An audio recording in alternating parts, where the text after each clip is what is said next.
आजुक हमर सबक वीडियो मैथिली सिनेमा गामक घर पर अछि, जे कि निर्देशित अछि अचल मिश्र जी के द्वारा।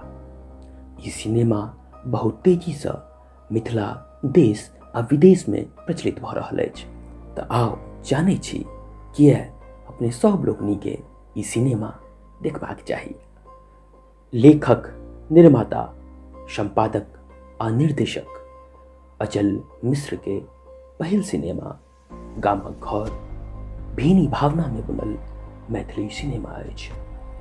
ई सिनेमा बताबैत अछि जे केना स्थानीय परिवेशक कहानी के सगरे दुनिया के लेल संवेदनशील तरीका से बताओल जा सकैत अछि।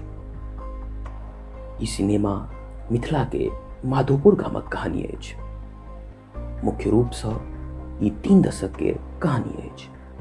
3 दशक में केना एकटा संयुक्त परिवार शहरीकरण के बावजूद गांव से पलायन, रोजगारक समस्या के बावजूदो पुस्तैनिक परिवार केना अपन घर के डेबने अछि ओकरा यथार्थ बतबैत अछि।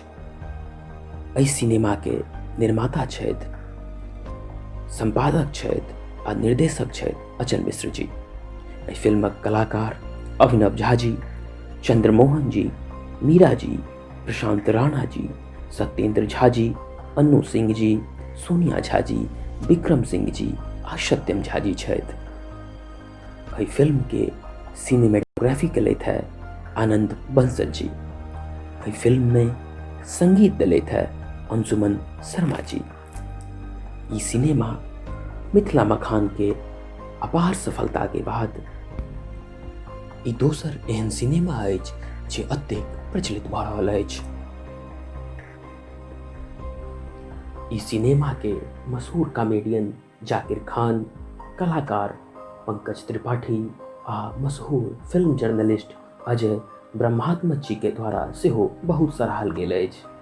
एहि सिनेमा के 21वीं जियो मामी मेंबर फेस्टिवल अवार्ड से सेहो सम्मानित कयल गेल अछि।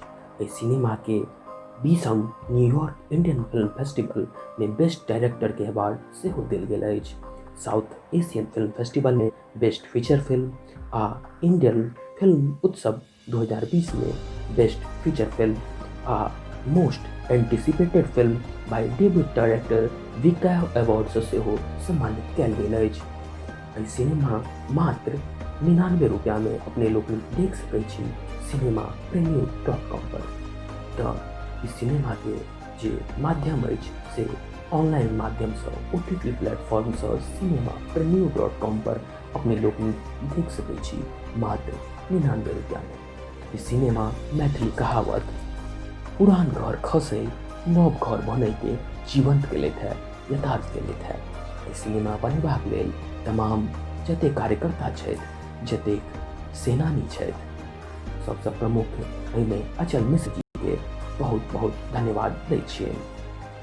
तऽ याद रखबै सिनेमा प्रेम्योर 99 रुपया में जरूर जाकर देखू। आयुक लिंक हमर सबके डिस्क्रिप्शन में सेहो अपने सब देख सकै छी। ओतऽ से जाकर अपने लोकनि जाकर देखियो। बहुत सुंदर सिनेमा छै, बहुत रोमांचित करऽ वाला सिनेमा छै। उम्मीद अछि जे ई संस्करण अपना सबके नीक लागल हैत। मिलै छी दोसर वीडियो में, ताबे तक लेल जय मिथिला, जय मैथिली।